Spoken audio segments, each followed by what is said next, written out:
It was when Johnny started to play more keyboards and when things start to slow down a little bit and just, okay, like it doesn't have to be at full fucking psycho all the time. And yeah, so that's definitely like what we were, where our heads were at when we went in to start writing Crimes.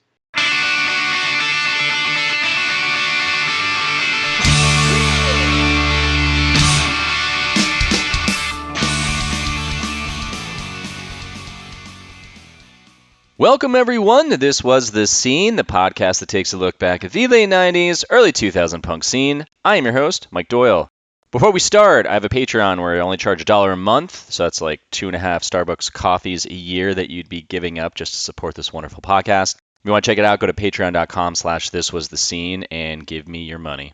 The Blood Brothers were an American post-hardcore band formed in Seattle, Washington in 1997. Known for their chaotic, high-energy sound and distinctive dual vocal style, they blended elements of punk, screamo, and experimental rock. Their music often featured frenetic rhythms, abrasive guitars, and cryptic, provocative lyrics. The band released several albums during their career, including Burn Piano Island Burn in 2003, Crimes in 2004, and Young Machetes in 2006. They disbanded in 2007, but reunited in 2014, and recently at the end of 2024 for a run of shows across the US.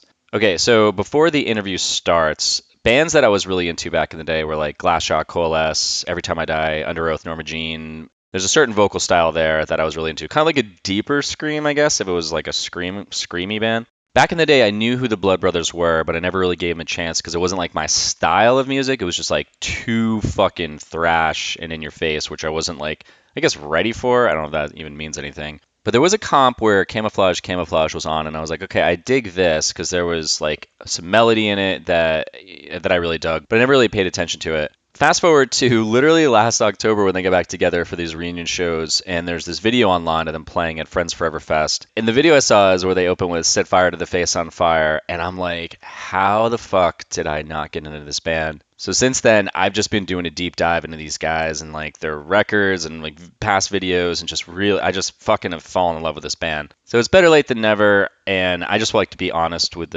my listeners on where I'm coming from because I don't want to be like, oh, I've been a fan of this band forever. So just being totally transparent. But now I'm a huge fan, and I am really stoked that Jordan said yes to this interview. So I got him on the Skype, and this is what we chat about. Best Friends Forever Fest, the early 90s Seattle scene, deciding from the start to have two singers, The Locust, working with Ross Robinson, adding more space to their songs on Crimes, Mark being an amazing drummer, a fucking ridiculously good drummer, The Henry Rollins Show, and a ton more. Lastly, I do explainer videos for a living, so if you have a marketing department that has recently said, we have a really hard time explaining what we do, I can do that in 60 to 90 seconds with animation. You can use it on your website, LinkedIn posts, trade shows, intros to sales meetings, fucking all over the place. So you can just email me at mike@drive80.com to get some samples and pricing. That's all I got to say. So feel free to subscribe, leave a review, definitely leave a review, and definitely add some stars because that really helps this thing expand. And share this with anyone who loves some punk rock nostalgia. With that said, let's get started.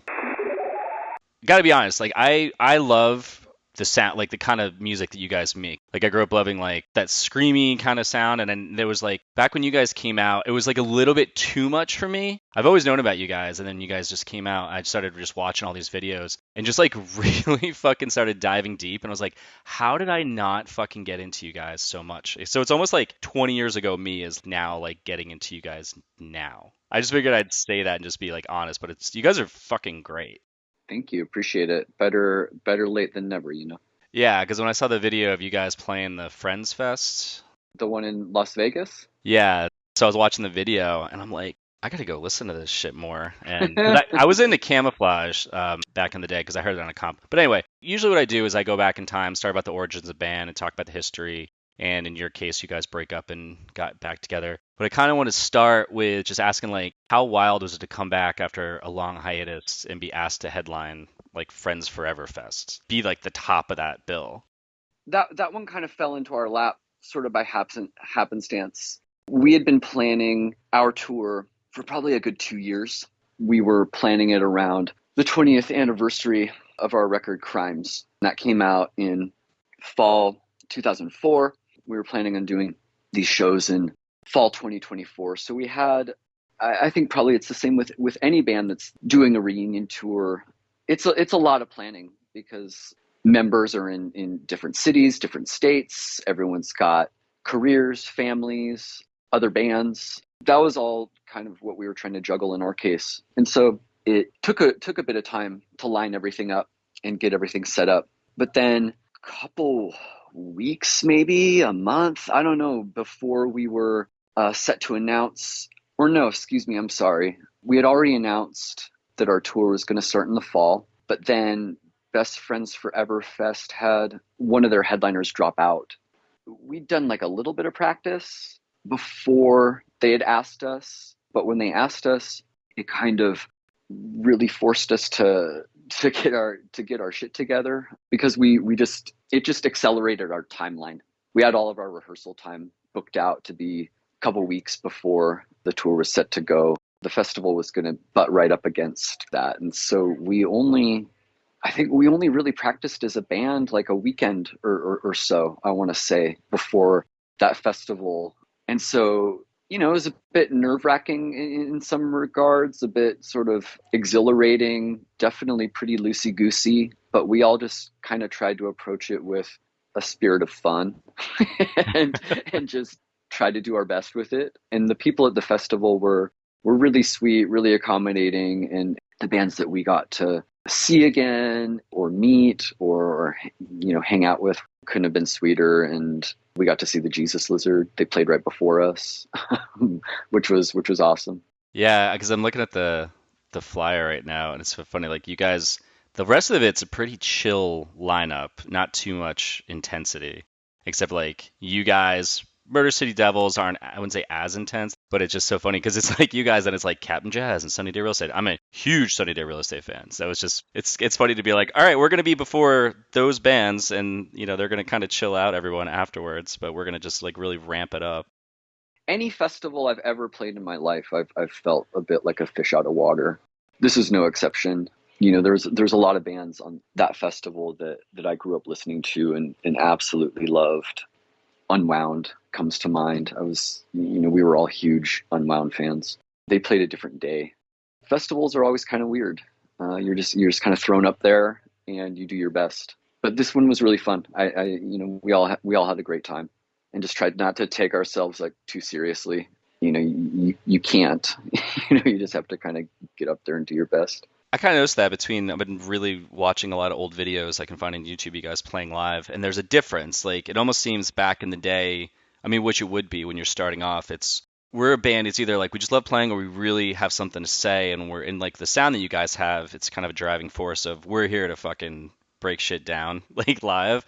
And then you still do it in that festival, but it was almost like, it's like you can see you were enjoying it, but also still bringing what you guys do on stage. Yeah, I think that it's just an extension of the music that we play. It's just kind of feels natural when you're playing, you know, kind of thrashy music. You kind of have to flop around and thrash around. Does it like still feel as the same way it was when you're on stage when you were younger when you're up there, or is it different? No, it feels different.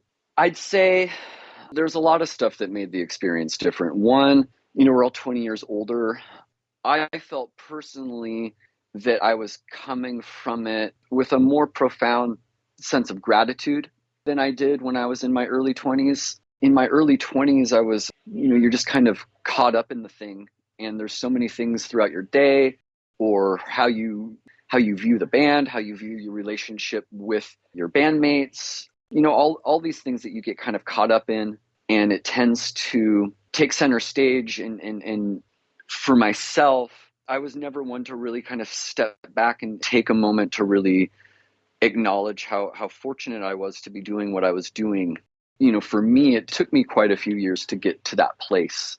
It was very special to be able to have the opportunity to play again, almost have like a do-over where you're able to really appreciate the people that you're doing it with on a much deeper level and appreciate what you built together and appreciate that people actually want to see it. For me, that was a pretty tectonic shift. And that's all just sort of mental, emotional stuff.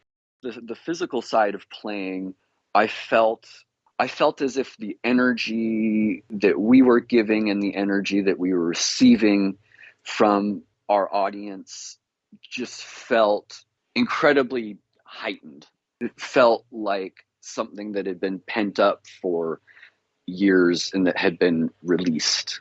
It just felt really kind of powerful and transcendent, and I felt just an overwhelming sense of joy and gratitude in doing the whole thing. My goal with it was I never wanted to get up there and present something that was like a diminished version of the band that folks remembered from 20 years ago. I always felt, and I think that we were all of one mind with this, that if we're going to do something, it needs to be better than when we left off. It needs to exceed expectations. And so that was sort of the approach to how much time that we put into rehearsing, how we approached building the set list, kind of visually what we wanted to be presenting, kind of everything, every facet of it, and also just the fact that we haven't discussed anything beyond this run that we did in the fall. So we were also sort of approaching it with a sense of finality as well. And so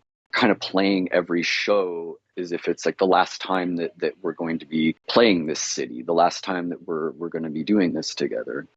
So I think it's an interesting segue to go back to the beginning and kind of start in how this whole thing starts. So before I ask how the band starts, how did you personally get involved in the scene? I had been going to all ages shows, I think from the time that I was 12. I grew up in the suburbs of Seattle, and we had a very, this was the early mid 90s when I went to my first show. And we had just a very robust, vibrant, supportive, all ages music community. I would see shows it was an old YMCA in Redmond, Washington, which was one suburb over from where I lived. It was a teen center that they rebranded as the Old Firehouse was what it was called. My parents had no qualms dropping me and my twin sister off to see whatever show that we wanted, because they were dropping us off at like a teen center that had 7 days a week, had programs and infrastructure for teens, and that had volunteers and like an arts director and all of those structures in place that made it a very safe, supportive environment, like any teen center would be, right? Getting my folks to take us to a show on, a Wednesday night once we got our homework done was like no problem. Yeah, I was very young when I first started to go to shows, and because so many kids gravitated towards this teen center, they would get touring bands would come through. They would play this little suburban teen center instead of, whatever club in the city. And so I was seeing just everything. The first show that I went to was Jawbreaker. It was like the first time I saw Botch. They opened for Quicksand. God, like Rocket from the Crypt, Neurosis, Bloodlet, stuff that came out of that and came from just right in the Pacific Northwest, would be like Modest Mouse, Murder City Devils. We had The Prophet, No Lord Shall Live, that was like hugely influential on everything that we did. Every hardcore show, Undertow, like all of it. It was just an incredible place to grow up and to be able to experience. And when you're that young, you're just soaking everything up like a sponge. That's what we were doing. That's how we spent the bulk of our youth. I was just thinking about if someone like a band nowadays or something was being recorded and they're talking about their first shows and they were, like how you're saying all these bands you saw, which I'm fans of. It's like when they're saying it and they're like, yeah, we saw the fucking Blood Brothers. It's like they have the same excitement where you're just like, wow, it just, it passes down, passes down. Yeah, it's cyclical, or there's just kind of like a family tree, and it just keeps branching out. I should also say that the best thing about the Old Firehouse is that every month they had a show that was dedicated to new bands. It was just like earmarked. This is like new band night. To get on one of those shows, all you had to do was show up the month prior. There was like a meeting and bring your demo. every demo would get listened to, and then they would just vote on who would play next month's show. That's how we got our first show. And we were 15, 16 at the time. We just recorded like our two best songs on Johnny's boombox, like in his parents' garage. I guess where I'm going with that is like if kids have structures in place that support their curiosity and their drive, it's such a spark and it's such a push. I just feel incredibly fortunate to have grown up in that kind of environment. It wasn't until later when we started touring everywhere that you play places where you realize how just kind of how starved kids are for bands to come through their city, and how when you would talk to kids, they really would have no idea. They'd be like, how do you get a show? All of these things that just felt second nature, or just that they were just there for us. It was really something just unique and incredibly special. This is kind of breaking from the structure, but did you have any bands that you met on the road where if you could remember a conversation like that and you gave them advice and then you came back and all of a sudden they were this band that was blowing up and they're like, because you told us this, we were able to do it and now look at us? It's kind of a loaded question. I don't think so. I don't think so. I can't imagine that anything that I would have to say would be sage wisdom enough to kind of put anyone on that kind of like direct path. I can't imagine. Maybe some sort of like 10th degree of separation of like, he said, "Hey, cool, keep on going." I don't know. I can't imagine. Thanks for my water. Get out of here. Yeah. Actually, I was just thinking too that's the first time I've ever heard that where they had dedicated night, which I think is genius. Out of all these interviews, I've never heard of a place doing that. It kind of reminded me of when they first asked you about doing Friends Forever. And you said it was kind of last minute, but it kind of lit a spark under us. So we got to just practice fast. We got to get there faster. It was like when you have established things like that. And I know in my life, it's been the same thing. If I have like something that pops up and it might not be in my timeline, I'm like, I really want to do that, but that's a set date. So it almost gets you there faster. Yeah, absolutely. It's it's like with anything, I think of like any time I was ever like in school, it's like there's those moments where it's like, oh shit, I forgot that was due 2 days from now. It's kind of shocking what you can do when you're just sort of pushed into the deep end and really forced to do it. But yeah, with that festival, that was certainly the case. It was like, oh, I guess we have to practice now. So it looks like you guys basically formed in high school. And I saw an interview, you and Johnny have known each other since you were kids, right? That's correct. I mean, we all have. Johnny and I a little bit earlier. I was new to the junior high that we went to, so I met Johnny within like the first few days of seventh grade. I was at a new school, and back then, I mean, it's probably the same now. You just look for the kids that are wearing sort of like the same band T-shirts as you, or like look like they're into the same stuff. And we had first period was band, like school band. Johnny played oboe, and I played clarinet. And so, yeah, I mean, I just, we just sort of met that way and became friends. I had some other friends as well who were our age that were already playing in bands. And there's that thing where all that stuff that I'd spoken to prior, like having an infrastructure in place, but then also having peers that were doing it, where all of a sudden you're like, oh, wow, this is actually something that I can do. But yeah, I've known Johnny for, I met him when I was 12, so 30 something years now. We met Cody, our guitar player, and Mark, our drummer, just through going to shows at the Firehouse. We were always the youngest kids at like the hardcore shows that we would go to. But we'd see a lot of kids like more our age at sort of maybe like the bigger shows. But when it came to just kind of like the more hardcore shows, I always felt like that was something that like a very small group of young kids would go to. That's where we met Cody and Mark.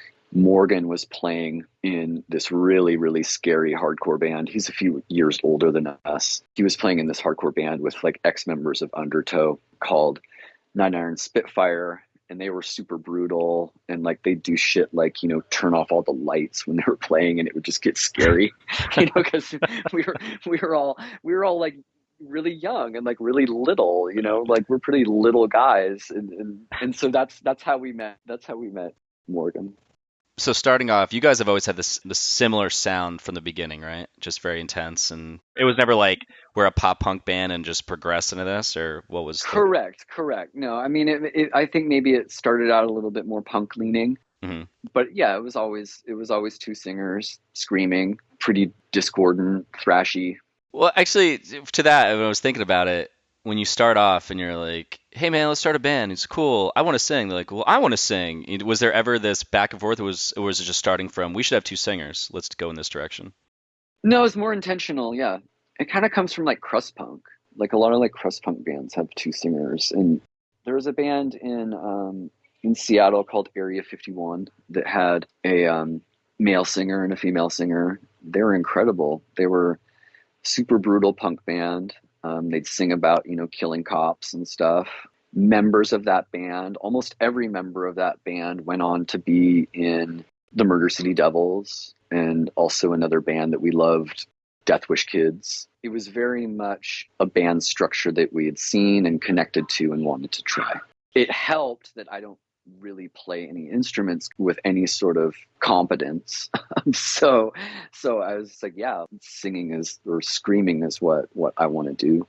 Was like for you guys being the young, like the little kids of those crowds and those shows and getting the shit scared out of you.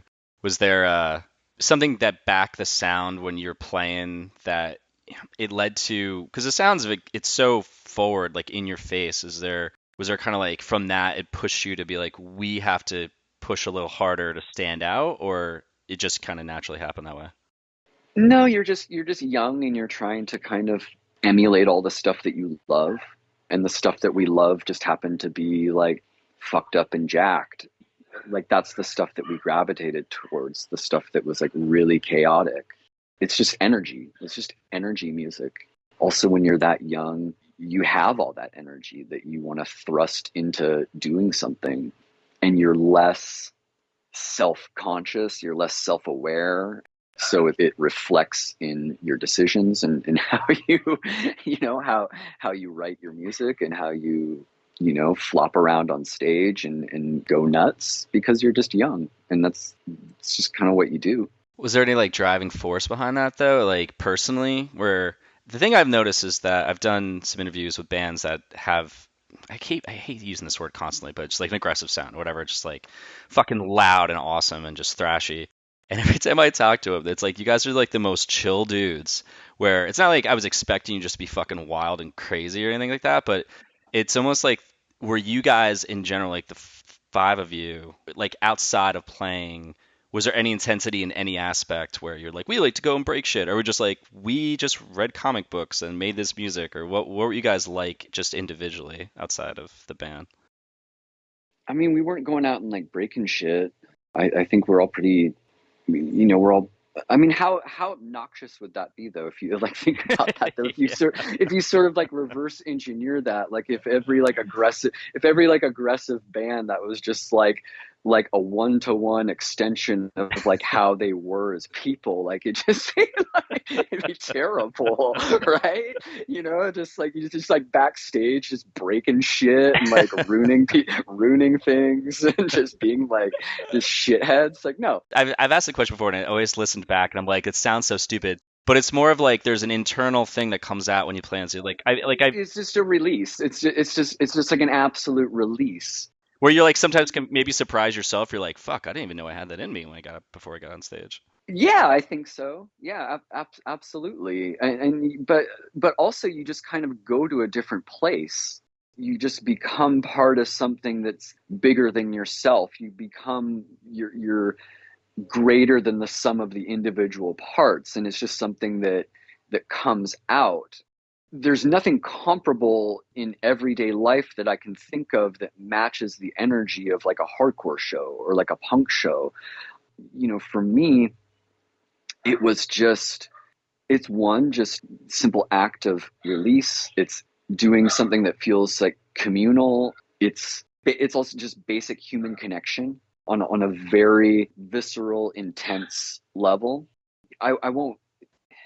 I don't think it would be appropriate to get into the kind of shit that was like going on in my life at the time, but it's like sure that there was a definite need for that in my life, that the band really did become central to expressing. So for me, yeah, it was fulfilling a deeper need, but on a very just basic, like almost primal level. It's just youth, and it's just finding connection. When you guys were like starting to, like, I want to kind of get into like touring and recording your first albums. As you're doing this and you're getting on stage and playing, or in, in back in the day, it'd be like a Legion Hall show or a church or something on the floor. Personally, were you trying to create a vibe where all of you in the crowd are connected, or did you want to be like, we're gonna get up here and do and destroy, and we want to like have you guys just be in awe? We're like, we want all of this whole room to create this thing together.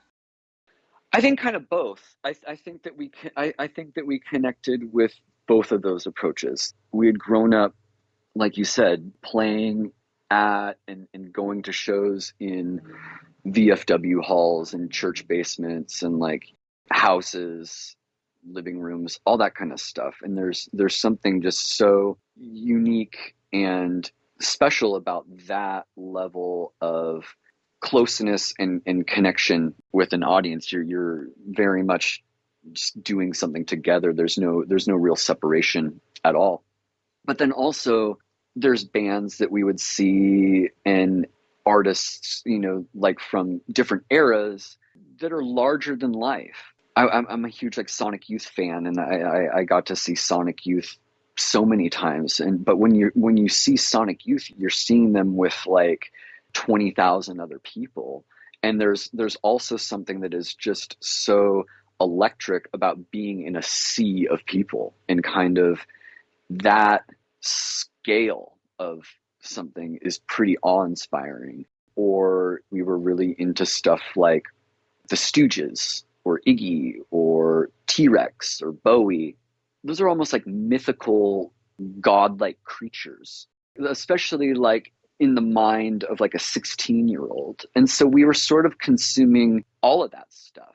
And so it's just kind of like an amalgamation where you want that proximity, and you want that closeness, and you want that collective sort of state of catharsis, but then also you want it to feel sort of larger than life and over the top, unlike anything that you've seen before. I think that like a lot of punk and hardcore sort of that came out of like Gen X in like the early 90s and into the late 90s when we were really young, was a real rejection of sort of the rock star as a figurehead, and sort of an embrace and celebration of kind of like, the everyman, if that makes sense. Like anyone can do this. There should be no separation. But also within that, there was a real like rigidity within that as well, that could make things feel kind of stifling creatively, and kind of stifling, and a little bit too rigid, a little bit too dogmatic, a little bit too judgmental. When you would see a band that was kind of, I remember like, for example, like The Locust, right? They had a very defined aesthetic. They had a very defined visual presentation. People hated that. People like bristled at that. Like they would get like their tires slashed. People would like physically fight them, all because they felt as if that was somehow vapid, or that meant that they weren't making music that was, I guess, of import, or they weren't making something that was worthwhile on a social political level, which was not the case. They just happened to take visual aesthetic as seriously. True. I totally get that. I think I interviewed Justin, and we talked about that, the uniforms. Yep. I think visually what throws it off is that people look at that and they're like, I mean, I thought it was cool looking as shit. It was also scary at the same time, which I loved, but it's like, that's almost like there's like a separation. You have a mask. It's almost like we're not together almost. So I think maybe it is very confrontational. It is, and I do agree that it does create a bit of a barrier, and it makes it more of like, it's just a bit more of like a freak scene. There's like other examples too, like something like of Ulysses, or something like The Makeup, where people dress a certain way or dress in a uniform way. I remember at the time the critique of that was always that this is empty entertainment compared to me, who I have my shorts and my band shirt and like my beard, and I don't care about aesthetic. So therefore my music is more serious and should be taken seriously. That, I mean, maybe I'm wrong, but I felt as if there was a certain amount of, I don't know, I guess just limitation and expectation around aesthetic and around presentation, and what was taken seriously and what was discarded because it didn't fit a certain mold. What was technically your first full length? Is that This Adulterous Rant? Correct. Yeah. Okay, so what leads up? You guys get together in '97. I read that you leave high school after you got Cody. Well, you got him, and then like after you guys graduate, you started touring and stuff like that. And so, like in that timeline, what's happening? It's just like, is it just normal where you're like, we're booking tours on our own, or do you kind of just do a couple and then catch wind of someone in a management company or booking companies like, we got it, we're gonna take you guys on and do all this shit for you? So I guess like, how does that progress from where you are in '97 to your first full length? Like, what's happening there? We were still doing everything ourselves, booking our shows ourselves, trying to book little tours down the West Coast, cold calling places, getting phone numbers and contacts from other friends and bands. We had done a 7-inch, a label called Hopscotch that was later became Sound Virus. And so our friend Mikey, who ran that label, had contacts like on the West Coast. He helped us book our first West Coast tour. I think when it came to doing our first US that we booked ourselves, I think all the contacts we got came from either JP, maybe even Sunny K from GSL, VSS, maybe shared a bunch of his contacts with us. But whatever it was, is you're just working from someone's printed out like hard copy list, or from like a little like book or something that they like Xeroxed like the phone numbers for you. In '97, this is mostly when Fat Records is big. There's like ska and that, and then there's like Victory Records, hardcore and shit. How are you guys perceiving those first like 3-4 years before it breaks into like 2000? I guess because technically you're out of school like '97, so you're only 3 years on the road, 2 years before then. Fat Records and that whole kind of style and of punk was something that we never really intersected with at all, or were never really interested in at all.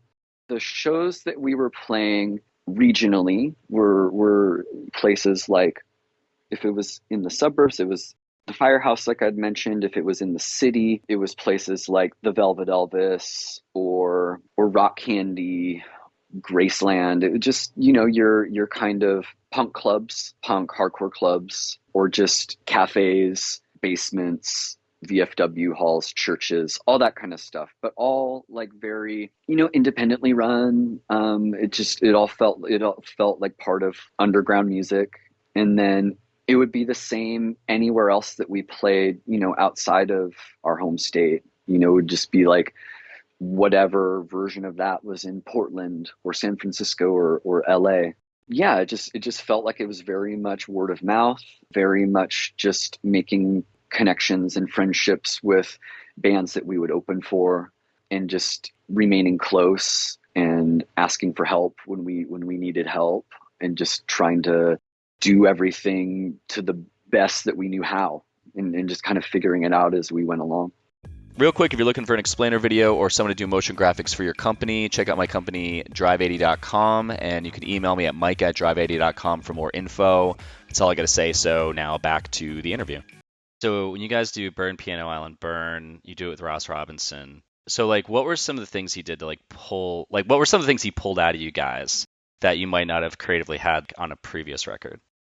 I think that like one of the biggest things was that he really got us to start listening to each other a lot more when we were writing. Sort of prior to that, we just kind of throw everything together. It'd be like, okay, I've got my part, and we would just go.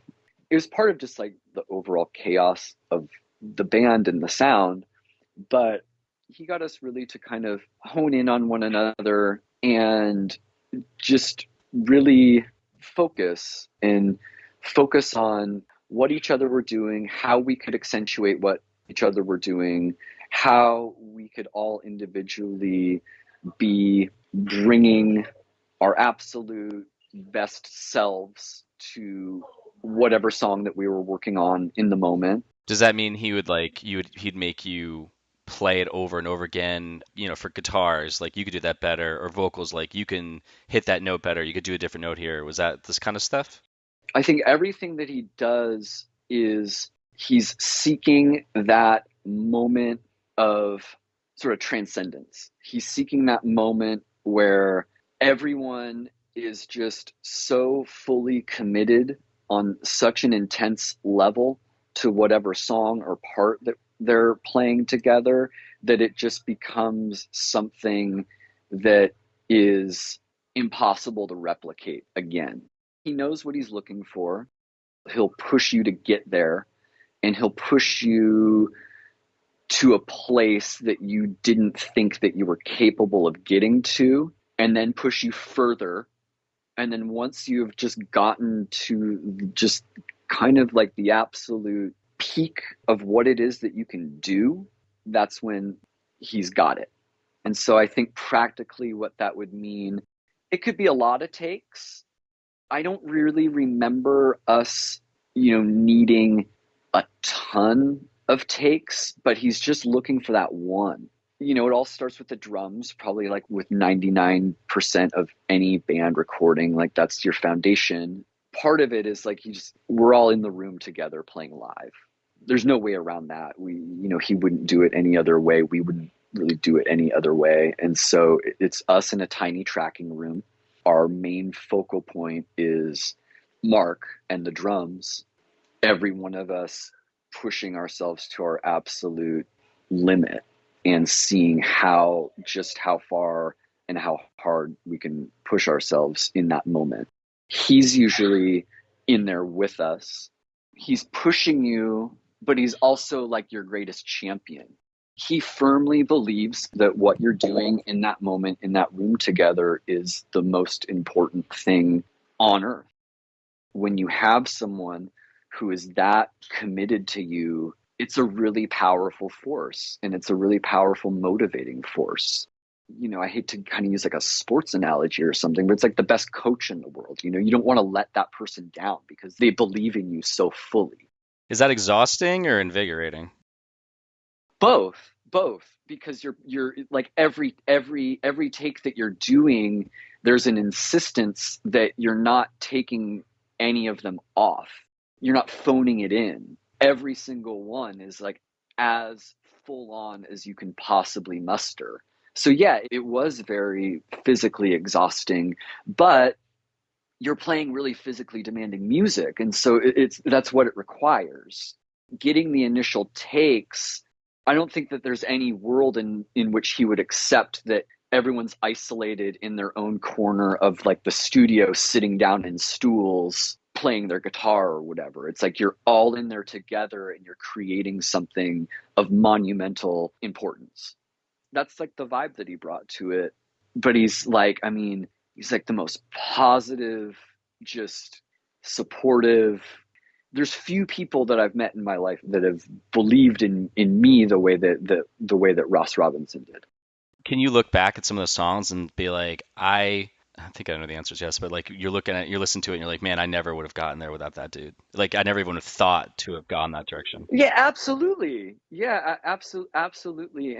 And just things also that you would never have thought of yourself, or between the five of us, that it takes like someone who's a bit outside of it to be like, no, whittle that down.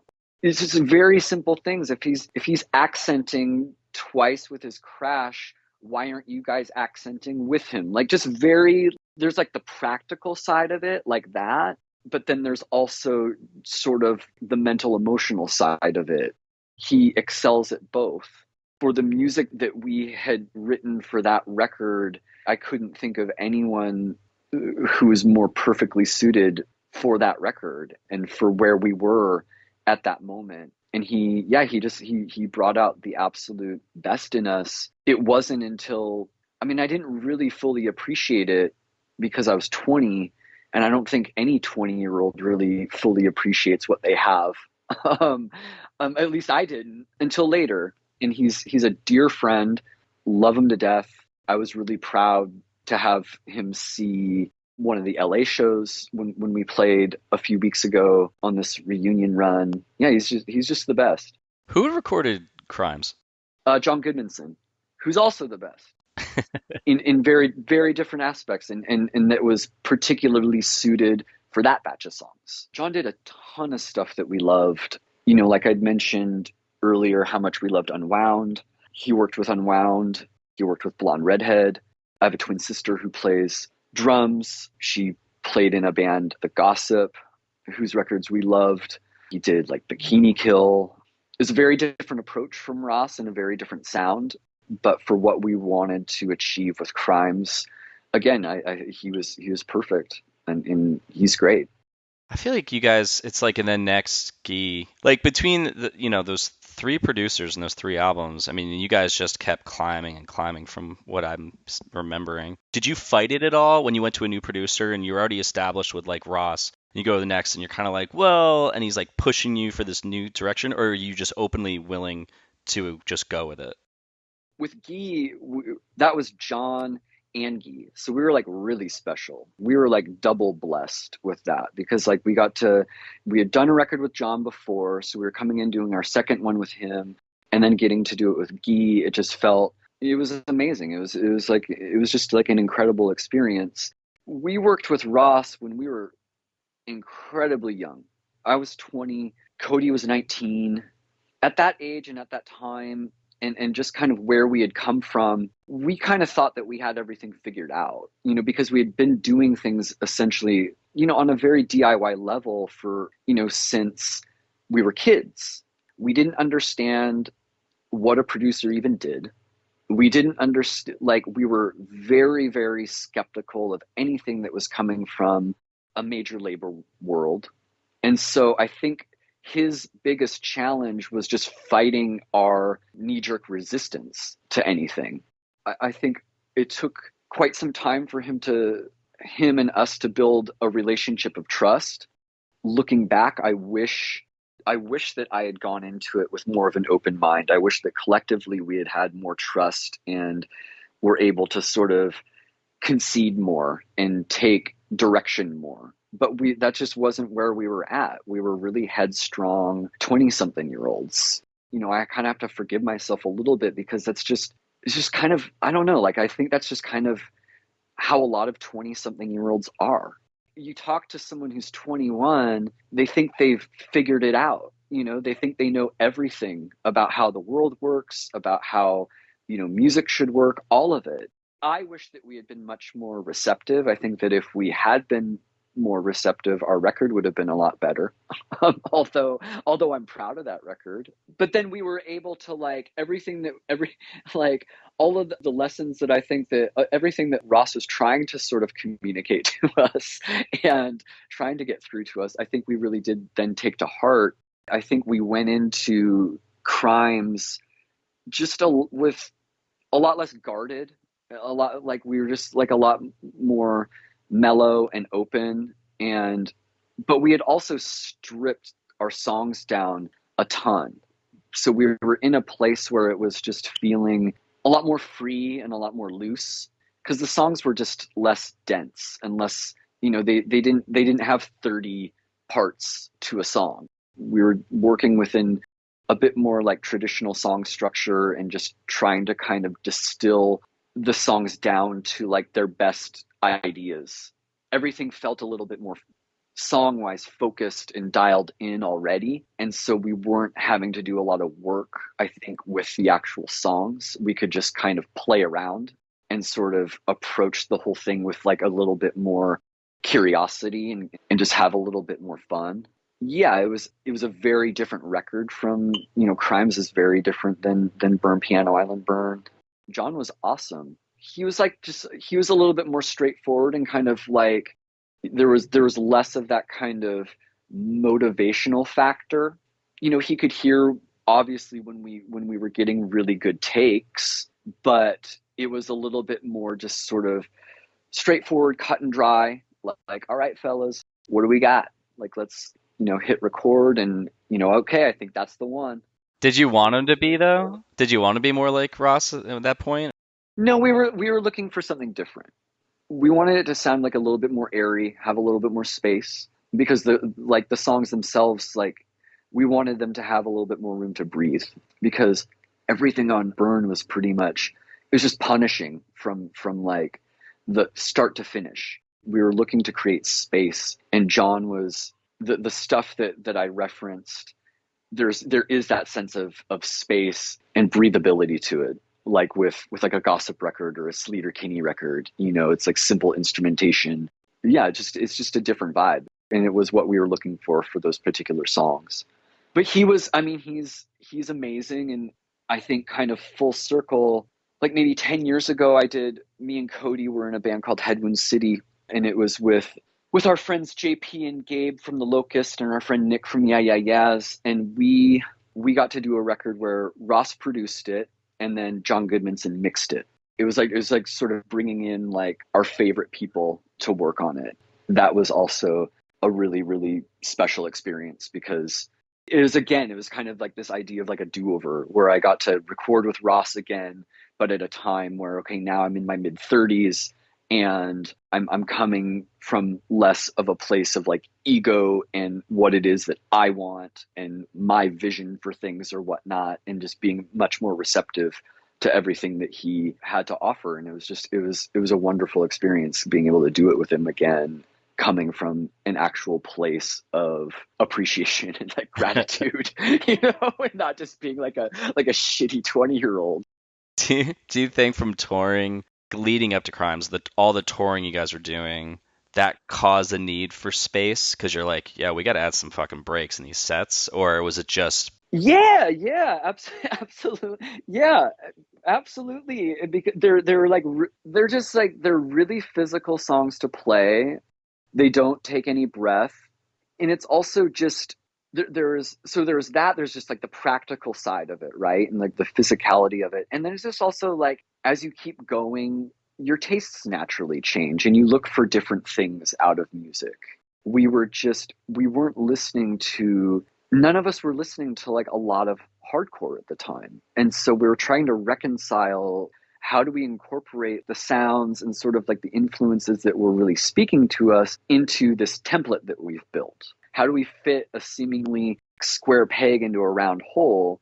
And so it was just kind of stripping things back and incorporating different dynamics and different sounds and different instruments. It was when Johnny started to play more keyboards, and when things start to slow down a little bit and just, okay, like, it doesn't have to be at full fucking psycho all the time. And yeah, so that's definitely like what we were, where our heads were at when we went in to start writing Crimes. How did that throw your fans off at all, or were they just accepting of you guys expanding on your sound? I don't know. It was like, I think there's probably some pushback, but also we kind of just sort of kept going and going, and there was a certain momentum behind our band at the time. I felt the shows getting bigger. I think there were probably people that were not into it, that maybe either stopped coming or went on and found other bands that were closer or more aligned with the kinds of songs that we had on Burn. But it felt with Crimes, just things kind of kept growing.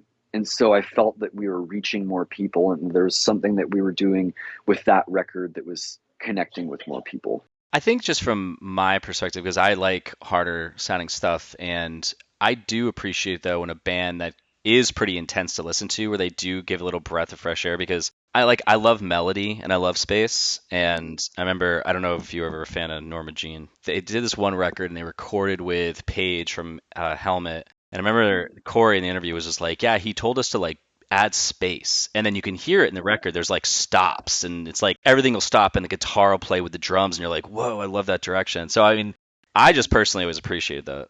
I think, to me personally, I think like the biggest flex that a band can do is to simplify. Yeah. Like when a band, when you have all of that sort of technical ability in the world, I don't care about that. To be honest, I really don't. Like, I just like, What do you like? Do you like melody? Do you like lyrics? What do you dig? um, I dig, I dig groove. Mm. It's a corny word, you know. You think it might make you think of like jam bands, but no, I want groove. I want something that makes, you know, something that comes from the hips, something that makes like my lip curl, like gives like something that has that kind of sneer to it.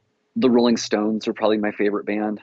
Later, 69 to 73, when they just get like nasty, or like the Stooges' Funhouse. What's the first song on Funhouse? Down on the Street. Just something that's just, yeah, just groove. Something that hits. I feel like you kind of accomplished that with We Ride Skeletal Lightning. Yeah, yeah, Like it's got that. As soon as you said that, I was like, that reminds me. It's like the bam. It's like it gets you like just moving. yeah. Or like, I think the first song on Crimes is a good example of just sort of how different the approach was to the songwriting, where Mark is pretty much just four on the floor. It's a very basic drum beat.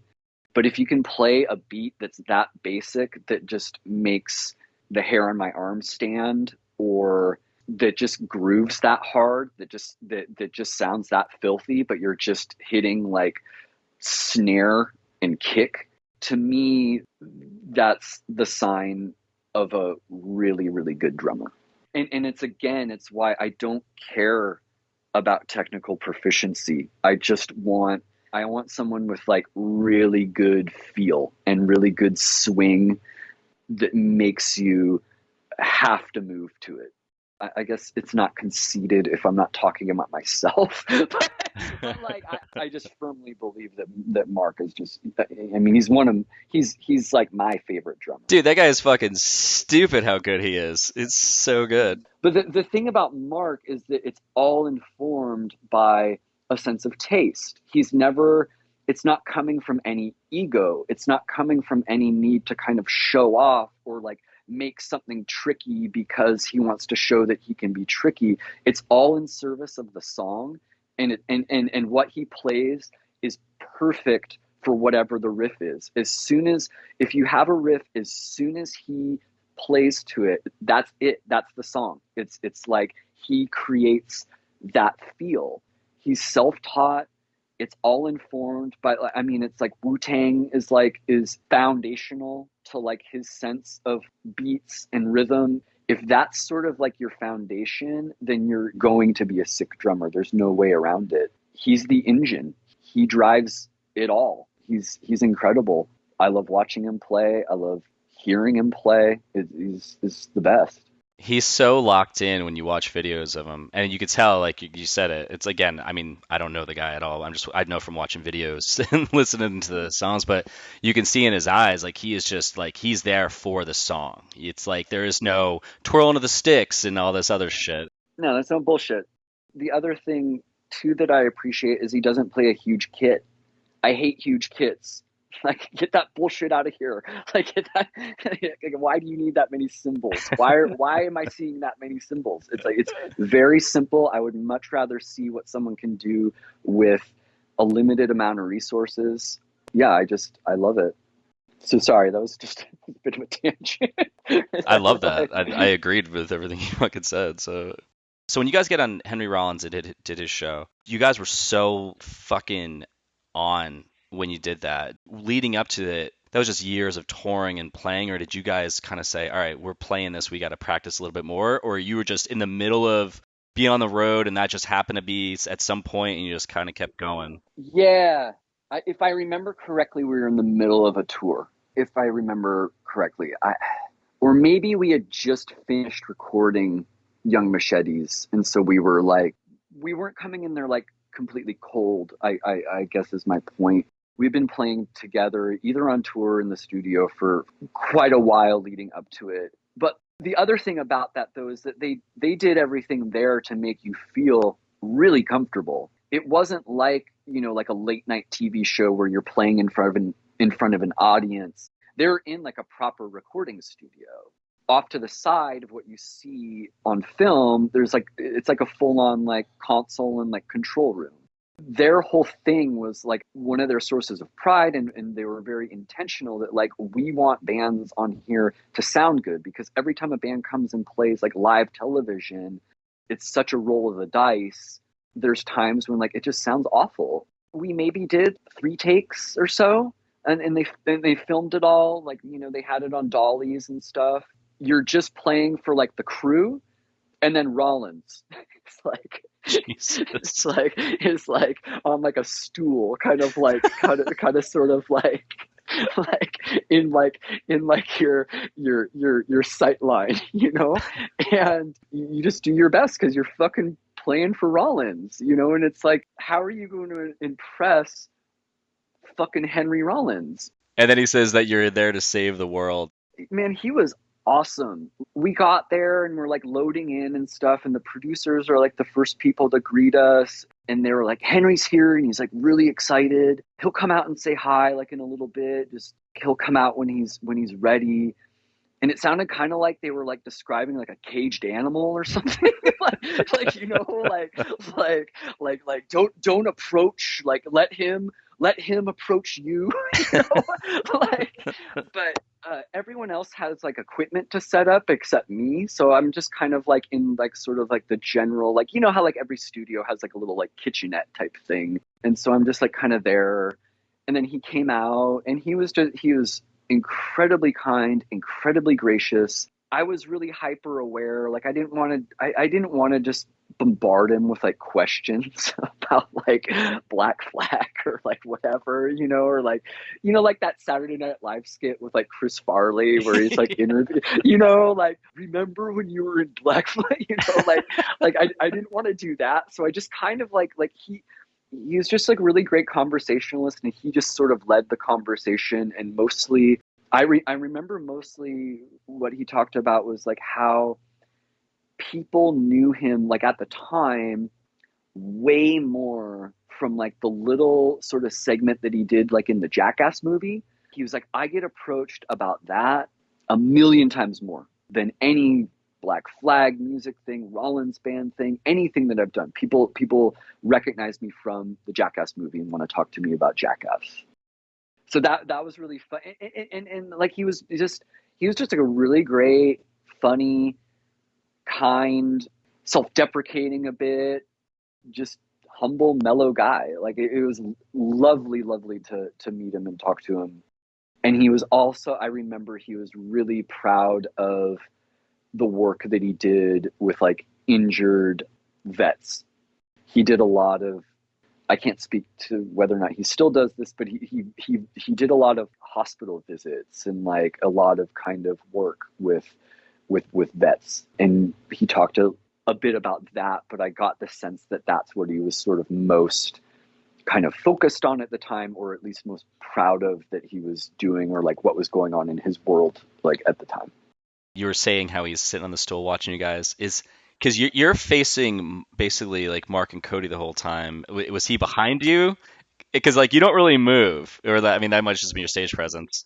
He was like, if you're picturing, he was like kind of more like where the cameras were. So like if my memory was that he was like right in front of us, but like sort of in the background. But yeah, it was great. It was a really, really awesome experience, and I was happy with. They really took their time to make it sound good. So I'm really thankful that I have this kind of document from our band at that time playing on this thing, but that actually sounds good and is like mixed really well. It sounds so good. It's like, and that song too is such a killer opener, or just for by itself. Thank you. Oh my God. I appreciate it. That song's incredible, dude. It's so fucking good. I appreciate it. It's a fun one. It's like it's such a great song. It's like you guys open up your set with that too, which is hell of an opener, but I feel like that could also burn the place down at the end.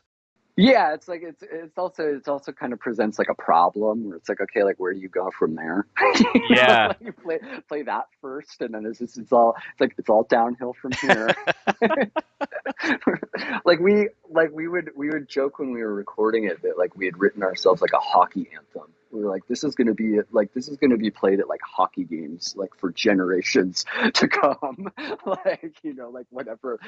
It was like our like what was that like White Stripes like Seven Nation Army? It's like this is like our sports anthem. You know. um, but listen, I'm very sorry, but I gotta go. I totally get it, man. All right, just last question, if you guys second. Sure. What scene ethics do you hold on to this day? Oh man. Um, I would just say like kind of just like an overriding like the idea of loyalty, like the idea that if someone has like helped you out, if someone has hosted a show for you or let you open for their band or whatever it may be, that you would do the same for them when they ask.